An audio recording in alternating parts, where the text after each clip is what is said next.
Salam əziz izləyicilər, hər vaxtınız xeyir. Necəsiz? Xoş gördük hər birinizi. Yeni vloqla qarşınızdayım. Bu vloqda həm bazarlıq, həm də ki, toyuq kababının reseptini bölüşəcəm sizinlə. Əvvəlcə Bravo supermarketinə gəldik. Bu marketə gəlmək bizim üçün daha sərfəlidir. Düşünürük ki, məhsulların yeniliyi və qiymətlərin münasibliyi bizim cibimizə tam uyğundur. Həm də məkan cəhətdən hər tərəfli yol üstündədir deyə bizə daha xoş olur.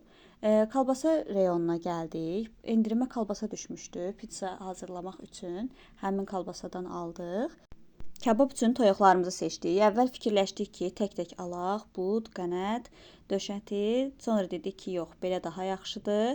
Elə hamısı bir toyuğun içərisində olar. Və bizə lazım olan qədər toyuqlarımızı aldıqdan sonra konfet bölməsinə keçdik. Evimizdə marmelad daha çox sevildiyi üçün marmelad aldıq. Mən fikirləşdim ki, rəngli olanlar daha yaxşı görünər, amma ürək formasında olanlar da süfrədə tamam başqa görünür. Onun üçün hər ikisindən də aldıq. Siz hansı marketdən bazarlıq etməyi sevirsiniz? Zəhmət olmasa rəy bölməsində yazmağı unutmayın. Bazarlığımıza beləcə davam edirik və endirimdə olan məhsullardan yararlanmağa çalışırıq. Daha sonra xatırladıq ki, göbələk almamışıq. Çünki balaca qızım göbələk kababını tamam fərqli, bambaşqa sevir və onun üçün yenidən göbələk almaq üçün marketə qayıtdıq və göbələk aldıq.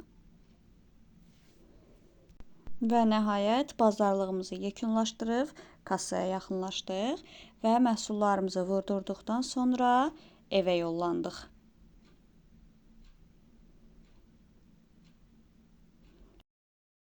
Evə gəldik, məhsulları boşaltdıqdan sonra başladıq yulasıları yumağa və əvvəlcə toyuqdan başladıq. Toyuğun paketlərini çıxardıq və yumağa başladıq və hər tərəfli yuduq. Toyuqla yanaşı kabab üçün aldığımız tərəvəzləri də yuyuruq. Manqal salatı üçün pomidor almamışdım. Çünki banka pomidordan istifadə eləyəcəm. Burada da tərəvəzləri yuyuram. Bibəri, badımcanı və göbələyi. Göbələyi sudan tez götürsəz daha yaxşı olar. Çünki bu zaman qaralmır. Həm də ki, göbələk süngər kimidir. Onu yuduqca, suda çox qaldıqca o kiri də öz canına götürə bilər. Onun üçün lazım olan qədər yuyub götürmək lazımdır. Daha sonra toyuğu doğramağa başladım. Toyuğun dərisini çıxarsanız daha yaxşı olar. Çünki bu zaman həm kababınızda yanıq formaları görünməz. Eyni zamanda da kömürün iyisi və bizim tökdüyümüz ədviyyatların dadı birbaşa ətinə hopmuş olur. Bu zaman kababınız daha dadlı ola bilər.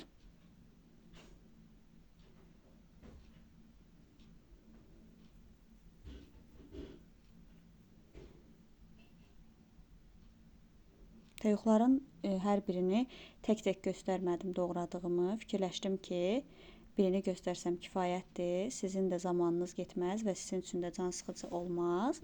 Və biz eyni zamanda lüllə bişirmək qərarına gəldik. Onun üçün qiyməni və soğanı çirtmişdim. Bir yerdə qarışdırıram, duz istiot tökürəm və kənarda biraz dinlənməyə qoyuram.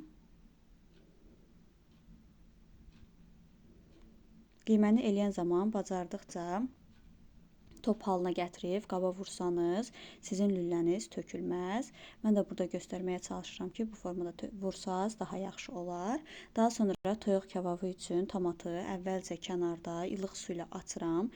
Bu zaman yanıq görünmür və sizin ətiniz yanmır. Üzərinə sarı kök, duz, istiot, paprika, xumeli-sumeli ədviyyatından tökürəm. Burada sizə göstərdim. Daha sonra kabab ədviyyatından tökürəm.